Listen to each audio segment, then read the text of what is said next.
Welcome back to enchanted learning Shri Banasar Khalid. Recent ആയിട്ട് നടന്ന LDC question പേപ്പറും അതിന്റെ ഉത്തരങ്ങളും അതുമായി ബന്ധപ്പെട്ട ഫാക്ട്സ് നമുക്ക് ഇന്നത്തെ ക്ലാസ്സിൽ ഡിസ്കസ് ചെയ്യാം. ക്ലാസ്സിലേക്ക് കടക്കാം. നമുക്ക് ഒന്നാമത്തെ ചോദ്യത്തിലേക്ക് കടക്കാം. താഴെ കൊടുത്തിരിക്കുന്നവയിൽ ശരിയായ കാലഗണനാക്രമം ഏത്? താഴെ കൊടുത്തിരിക്കുന്നവയിൽ ശരിയായ കാലഗണക്രമം ഏത്?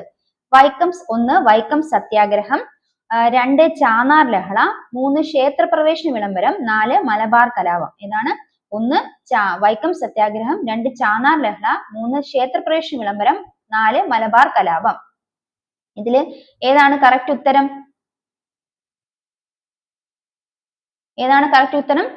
ബി ഓപ്ഷൻ ബി ആണ് കറക്റ്റ് ഉത്തരം. അതായത് ആദ്യത്തെ കാലഗണക്രമത്തെ എഴുതെങ്കിൽ ചാന്നാർ ലഹള 1859, ചാന്നാർ ലഹള എന്നാണ് 1859. 2 മലബാർ കലാപം 1921. മലബാർ കലാപം എന്നായിരുന്നു? 1921 ഇനി വൈക്കം സത്യാഗ്രഹം 1924 വൈക്കം സത്യാഗ്രഹം. ഇനി ക്ഷേത്രപ്രവേശന വിളംബരം എന്നായിരുന്നു? 1936 നവംബർ 12 ക്ഷേത്രപ്രവേശന വിളംബരം.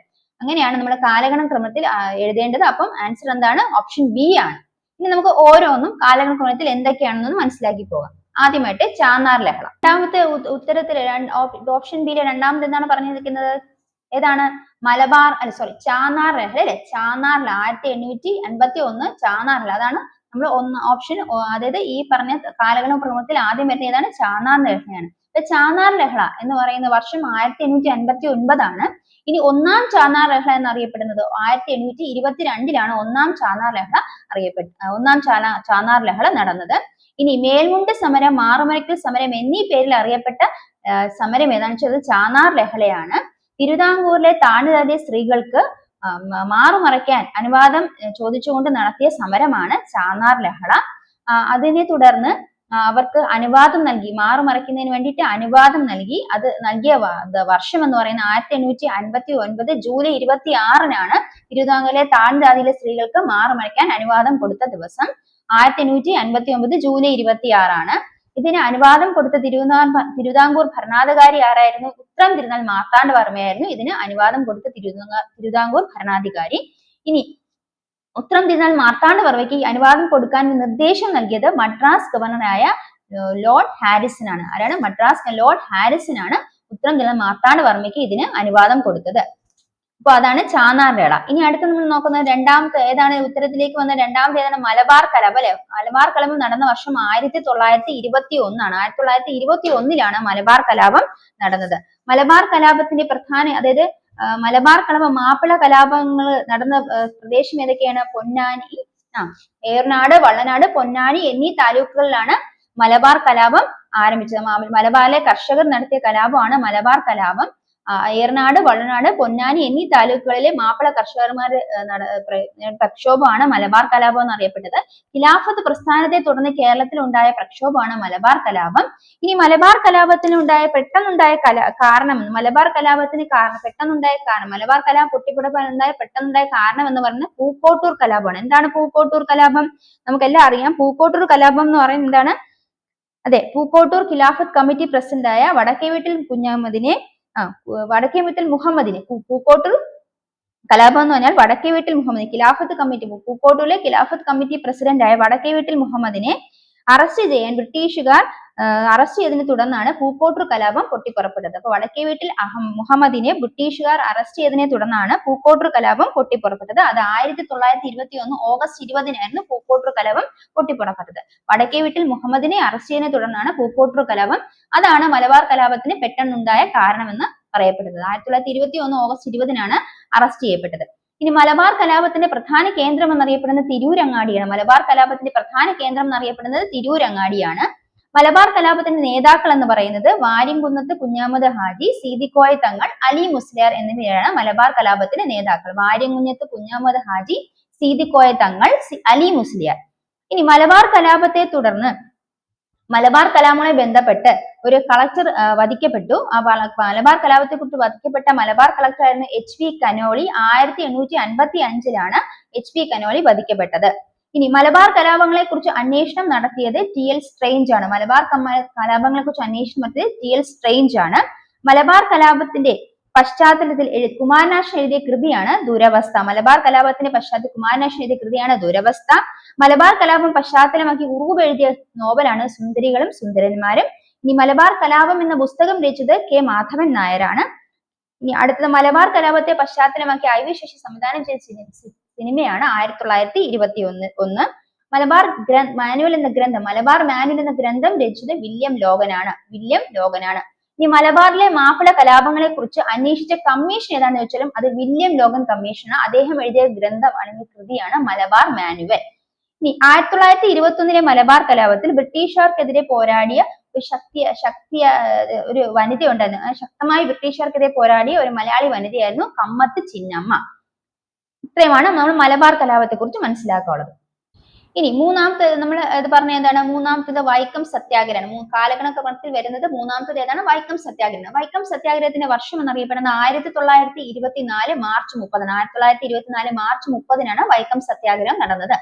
ഇനി കോട്ടയം ജില്ലയിൽ, ഇന്നത്തെ കോട്ടയം ജില്ലയിലെ വൈക്കം ക്ഷേത്രത്തിന് സമീപം അല്ലെങ്കിൽ വൈക്കം ക്ഷേത്രത്തിന് ചുറ്റുമുള്ള വഴികളിലൂടെ അവർണർക്ക് സഞ്ചാര സ്വാതന്ത്ര്യം ആവശ്യപ്പെട്ടുകൊണ്ട് നടത്തിയ പ്രക്ഷോഭമാണ് വൈക്കം സത്യാഗ്രഹം എന്ന പേരിൽ അറിയപ്പെടുന്നത്. ഇനി ഇന്ത്യയിലെ അയിത്തത്തിനെതിരെ നടന്ന ആദ്യ സംഘടിത കലാപം ഏതാണെന്ന് ചോദിച്ചാലും അത് വൈക്കം സത്യാഗ്രഹമാണ്. ദക്ഷിണേന്ത്യയിൽ ആദ്യമായി ഗാന്ധിയുടെ സത്യാഗ്രഹ സമരമുറ സ്വീകരിച്ചുകൊണ്ട് നടത്തിയ ആദ്യ പ്രക്ഷോഭം ഏതാണെന്ന് ചോദിച്ചാലും അതും വൈക്കം സത്യാഗ്രഹമാണ്. ഇനി അതിൽ പ്രധാന നേതാക്കൾ എന്ന് പറഞ്ഞ പ്രധാന നേതാക്കൾ ആരൊക്കെയാണ്? T K Madhavan, K Kelappan, K P Kesava Menon, C P Kunhiraman, Mannath Padmanabhan, Kurur Neelakanta Pillai തുടങ്ങിയവരായിരുന്നു പ്രധാന നേതാക്കൾ. ഇനി വൈക്കം സത്യാഗ്രഹത്തെ പിന്തുണച്ച നവോത്ഥാന നായകനാണെങ്കിലും അത് ശ്രീനാരായണ ഗുരുവാണ്. അദ്ദേഹത്തിന്റെ പ്രധാന ശിഷ്യരായ സ്വാമി സത്യവർദ്ധനും അതുപോലെ തന്നെ കോട്ടുകോയിക്കൽ വേലായുധനും വൈക്കം സത്യാഗ്രഹത്തിൽ പങ്കെടുത്തവരായിരുന്നു. ഈ വൈക്കം സത്യാഗ്രഹത്തിന് അനുഭാവം പ്രകടിപ്പിച്ചുകൊണ്ട് ഗാന്ധിയുടെ നിർദ്ദേശപ്രകാരം അല്ലാതെ ഒരു വ്യക്തി ഈ പറയുന്ന ഒരു ജാഥ നടത്തിയിട്ടുണ്ട്. അദ്ദേഹം എവിടെ മുതലാണ് ഇവിടം വരെയാണ് ജാഥ നടത്തിയതെന്ന് വെച്ചാൽ അദ്ദേഹം മധുര മുതൽ വൈക്കം വരെയാണ് ജാഥ നടത്തിയത്. വൈക്കം സത്യാഗ്രഹത്തെ അനുഭാവിച്ചുകൊണ്ട് അല്ലെങ്കിൽ അതിന് പിന്തുണ പ്രഖ്യാപിച്ചുകൊണ്ട് ഗാന്ധിയുടെ നിർദ്ദേശപ്രകാരം അല്ലാതെ ഒരാൾ ജാഥ നടത്തിയിട്ടുണ്ട്. അത് എവിടെ മുതലാണെന്ന് വെച്ചാൽ മധുര മുതൽ വൈക്കം വരെയാണ്. ആ ജാഥ നടത്തിയ പ്രമുഖനാണ് ഇ.വി. രാമസ്വാമി നായ്ക്കർ. ഇനി ഗാന്ധിയുടെ നിർദ്ദേശപ്രകാരം വൈക്കം സത്യാഗ്രഹത്തിന് അനുഭാവം പ്രകടിപ്പിച്ചുകൊണ്ട് പിന്തുണ പ്രകടിപ്പിച്ചുകൊണ്ട് സവർണ ജാഥ നടത്തിയത് ആരാണെന്ന് ചോദിച്ചാൽ അത് മന്നത്ത് പത്മനാഭനാണ്. 1924 നവംബർ 1 വൈക്കത്ത് നിന്ന് തിരുവനന്തപുരം വരെയാണ് സവർണ ജാഥ നടത്തിയത്. ഇനി വൈക്കം സത്യാഗ്രഹത്തോട് അനുഭാവം പ്രകടിപ്പിച്ചുകൊണ്ട് ഗാന്ധി നിർദ്ദേശപ്രകാരം നാഗർകോവിൽ നിന്നും തിരുവനന്തപുരത്തേക്ക് ജാഥ നടത്തിയത് എം.ഇ. നായിഡു ആണ്. ഇനി വൈക്കം സത്യാഗ്രഹത്തിന് സമയത്തെ തിരുവനന്തപുരം ഭരണാധികാരി ആരായിരുന്നു? വൈക്കം സത്യാഗ്രഹ സമയത്ത് തിരുവനന്തപുരം ഭരണാധികാരി ശ്രീമൂലം തിരുനാളായിരുന്നു. ഇനി വൈക്കം സത്യാഗ്രഹ സമയത്തെ ദിവാൻ ആരാന്ന് വെച്ചാൽ ടി രാഘവയ്യ ആയിരുന്നു വൈക്കം സത്യാഗ്രഹ സമയത്തെ ദിവാൻ എന്നറിയപ്പെടുന്നത്. ഇനി വൈക്കം സത്യാഗ്രഹ സമയം അവസാനിക്കുന്ന സമയത്ത് തിരുവനന്തപുരം ഭരണാധികാരി റാണി സേതുലക്ഷ്മി ഭായി ആയിരുന്നു. റാണി സേതുലക്ഷ്മി ഭായിക്കാണ് വൈക്കം സത്യാഗ്രഹത്തിന് നിവേദനം സമർപ്പിക്കുന്നത്. ഇനി വൈക്കം സത്യാഗ്രഹ സമയത്ത് ഗാന്ധി കേരളത്തിൽ രണ്ടാമത് സന്ദർശനം നടത്തിയതാണ്. 1925 ഗാന്ധി കേരളത്തിൽ രണ്ടാമത് സന്ദർശനം നടത്തുന്നത്. അത് വൈക്കം സത്യാഗ്രഹ സമയത്താണ്. ആ സമയത്ത് അദ്ദേഹത്തോടൊപ്പം അദ്ദേഹത്തെ അനുഗമിച്ച രണ്ട് പ്രധാന വ്യക്തികളായിരുന്നു സി രാജഗോപാലാചാരി, മഹാദേവി ദേശായി. ഇനി 603 ദിവസമാണ് വൈക്കം സത്യാഗ്രഹം നീണ്ടു നിന്നത്. ഇനി വൈക്കം സത്യാഗ്രഹത്തിന്റെ ആദ്യ രക്തസാക്ഷി എന്നറിയപ്പെടുന്നത് ചിറ്റേടത്ത് ശങ്കുപിള്ളയാണ്. വൈക്കം സത്യാഗ്രഹത്തിന്റെ ആദ്യ രക്തസാക്ഷി എന്നറിയപ്പെടുന്നത് ചിറ്റേടത്ത് ശങ്കുപിള്ളയാണ്. ഈ സ്വാതന്ത്ര്യത്തിന്റെ അടിസ്ഥാന തത്വം എന്ന് വൈക്കം സത്യാഗ്രഹത്തെ വിശേഷിപ്പിച്ചത് ഗാന്ധിജിയാണ്. സ്വാതന്ത്ര്യത്തിന്റെ അടിസ്ഥാന തത്വം എന്ന് വൈക്കം സത്യാഗ്രഹത്തെ വിശേഷിപ്പിച്ചത് ഗാന്ധിജിയായിരുന്നു. ഇനി കേരളത്തിൽ തപാൽ വകുപ്പ് 2021 വൈക്കം സത്യാഗ്രഹ സ്മാരകത്തിന്റെ ഒരു ചിത്രം ആലേഖനം ചെയ്ത പ്രത്യേക തപാൽ കവറവ് പുറത്തിറക്കുകയുണ്ടായി. ഇത്രയും കാര്യമാണ് നമ്മൾ വൈക്കം സത്യാഗ്രഹത്തെ കുറിച്ച് മനസ്സിലാക്കേണ്ടത്. അടുത്തത് ക്ഷേത്രപ്രവേശന വിളംബരം. അടുത്ത നമ്മൾ കാലഗണക്രമത്തിൽ വരുന്നത് ക്ഷേത്രപ്രവേശന വിളംബരമാണ്. 1936 നവംബർ 12 ക്ഷേത്രപ്രവേശന വിളംബരം.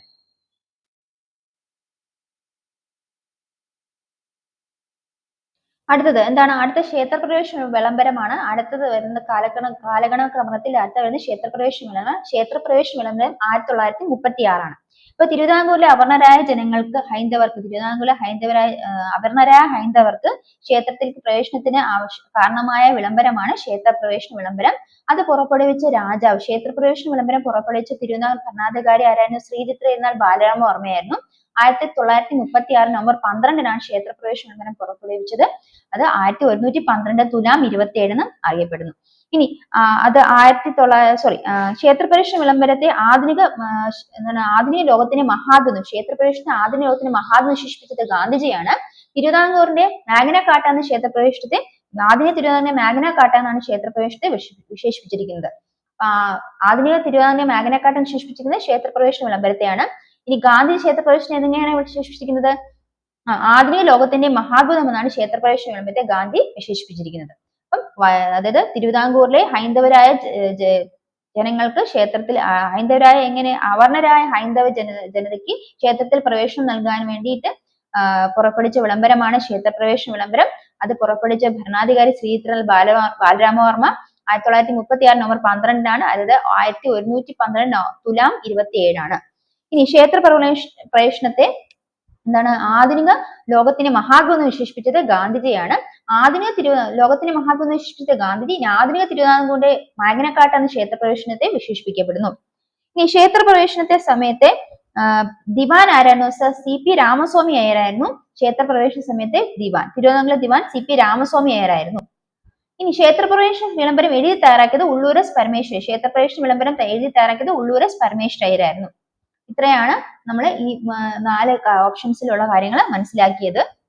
അപ്പം കാലഗണനക്രമത്തിൽ എഴുതാൻ പറഞ്ഞാൽ നമ്മൾ ഇതിൽ ഉത്തരം ഏതായിരുന്നു? 1 ചാന്നാർ 1859, 2 മലബാർ കലാപം 1921, 3 വൈക്കം സത്യാഗ്രഹം 1924, 4 ക്ഷേത്രപ്രവേശന വിളംബരം 1936. അപ്പൊ ഒന്നാമത്തെ ക്വസ്റ്റ്യൻ നിങ്ങൾക്ക് ക്ലിയർ ആയെന്ന് വിശ്വസിക്കുന്നു. ഇനി നമ്മൾ കഴിഞ്ഞ ദിവസം നടന്ന LDC തിരുവനന്തപുരം LDCയിലെ ക്വസ്റ്റ്യൻ പേപ്പറാണ് ഡിസ്കസ് ചെയ്തത്. അതിൽ ആദ്യത്തെ ക്വസ്റ്റ്യൻസും അതുമായി ബന്ധപ്പെട്ട ബാക്കി ഫാക്ട്സും ആണ് നമ്മൾ ഡിസ്കസ് ചെയ്ത് നിങ്ങൾക്ക് മനസ്സിലായെന്ന് വിശ്വസിക്കുന്നു. തുടർന്ന് ഇതിന്റെ റിമൈനിങ് പോർഷൻസ് ആണ് അടുത്ത വീഡിയോസിൽ കാണുന്നത്. Till then bye from me.